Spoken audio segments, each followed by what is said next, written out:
દુઃખ તો મટાડું છે ગોડા. દેવી શક્તિ કોને કહેવાય? એક વખત ખાલી કૃપા દ્રષ્ટિ નાખી દે ને એટલે જન્મો જન્મના દુઃખ જતા રહે. એક ખાલી કૃપા દ્રષ્ટિ કાફી. પણ તમારો એવો લગાવ, તમારી એવી ભક્તિ એના પ્રત્યે હોવી, જેમ તમે સંસારની કોઈ પણ વસ્તુ વ્યક્તિને કદાચ ચો પ્રેમ કરો છો, ચો મોહ રાખો છો, પૈસાનો, ગાડીનો, વ્યક્તિનો, એવો મોહ, એવો પ્રેમ કદાચ તમારી કુળદેવી દેવી શક્તિ ઉપર થઈ જાય ને, તો હું માતા એવું કહીશ કે તમને હજુ એનો અનુભવ નહીં કે દેવી શક્તિ કોને કહેવાય. હજુ તો ખાલી પરચા જોયા છે, વાતો સાંભળી છે. અસલ મારો લાડ અને મારો પ્રેમ તો કોઈ ભાગ્યે જ કોઈ ખાચા દીકરાએ જ અનુભવ કર્યો છે. કે ગોડાઓ દુનિયા ભૂલી જાઓ. તમે વિચાર કરો કે માં હું માગવા આવ્યો તો શું અને ત્યાં આલ્યું શું. પણ દેવી શક્તિ છે એવો વિશ્વાસ કરવો. વિશ્વાસ છે ને? દેવી શક્તિ છે એવો વિશ્વાસ છે ને બધાને?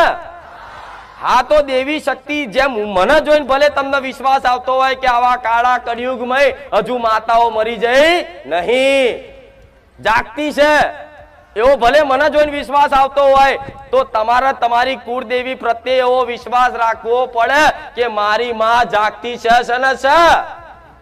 ભલે કદાચ તમે એને અનુભવ ના થતો હોય, તમે એનો અવાજ ના સાંભળ્યો હોય, તમે એને જોઈ ના હોય, કોઈ સપને દર્શન ના આલ્યા હોય, પણ તમારા ઘેર તમારા વડવાઓ એક દીવો મેલીને જ્યાં હોય ને, એ દીવો જાગતી જ્યોત હોય ને હોય.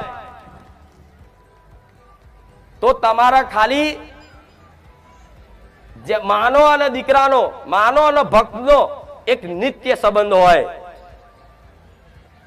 કેવો સંબંધ? આત્મીય સંબંધ. તમારી કુળદેવીનો અને તમારો, મારા જેવી માતાનો અને તમારો એક આત્મીય સંબંધ હોય.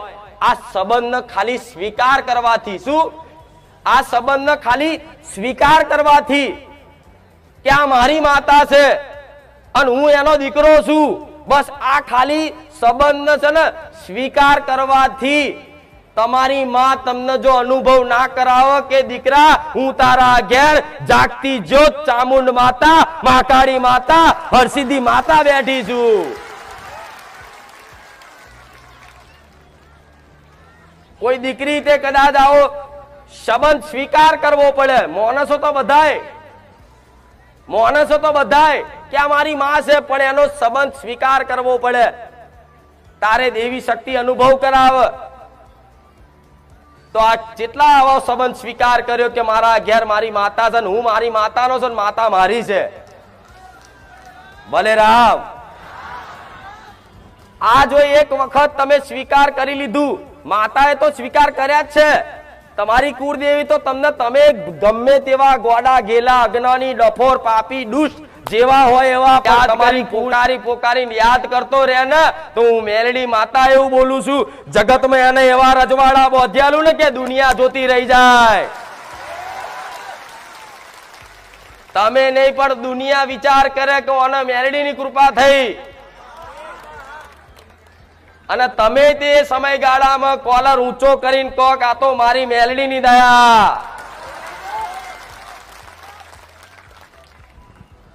તમારા દરેકના સપના છે, તમારા દરેકના દુઃખ એવા છે, મને બધી જ ખબર હોય. મને ખબર હોય છે તો તમારી ઘરની માતાને ખબર છે. પણ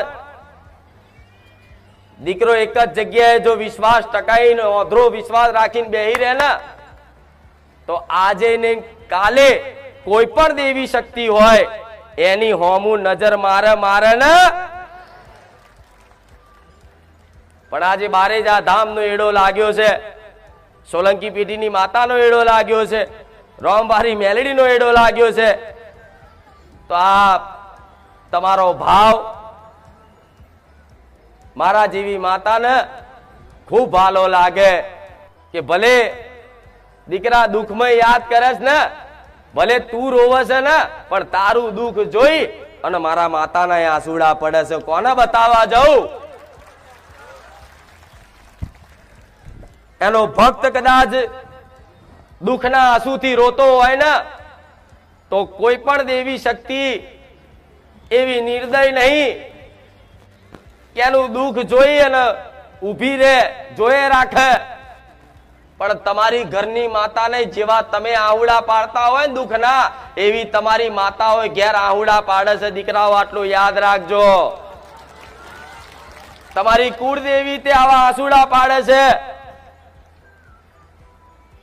કેમ કે જો આવા ભક્તો ના હોય ને તો માતાનું અસ્તિત્વ બેકાર છે.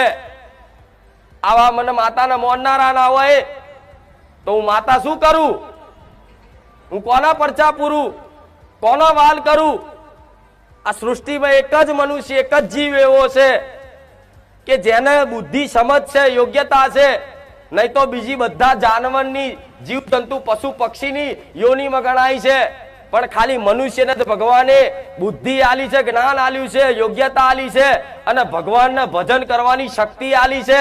તો મારા જેવી માતા નહીં તે આવા માણસોની જરૂર પડે, મારા મેરડીના રામ. એટલે ગરજ ખાલી તમારે એકલા નહીં હોતી, આટલું યાદ રાખજો. ગરજ ખાલી ભક્તો નહીં હોતી, ગરજ તમારી કુળદેવી માતા નહીં છે કે મારા દીકરો એક વખત મારી બાજુ સન્મુખ તો થાય. હું માતા તો રાહ જોઈને બેઠી છું કે દીકરા હારે તારી માતા. અને જો તમારી માતાને ગરજ તમારી ના હોત ને, માતાને એના ભક્તની ગરજ ના હોત ને તો કદાચ મારા સાનિધ્યમ તમારી માતાએ ના મોકલ્યા હોત. આટલો વિશ્વાસ રાખજો. તમારી માતાના દુઃખ તો મટાડું છે. ગોડા દેવી શક્તિ કોને કહેવાય? એક વખત ખાલી કૃપા દ્રષ્ટિ નાખી દે ને એટલે જન્મો જન્મના દુઃખ જતા રહે. તો મિત્રો 5 વસ્તુ એવી જે માં મેલડીએ કીધી છે વિડીયોમાં, અને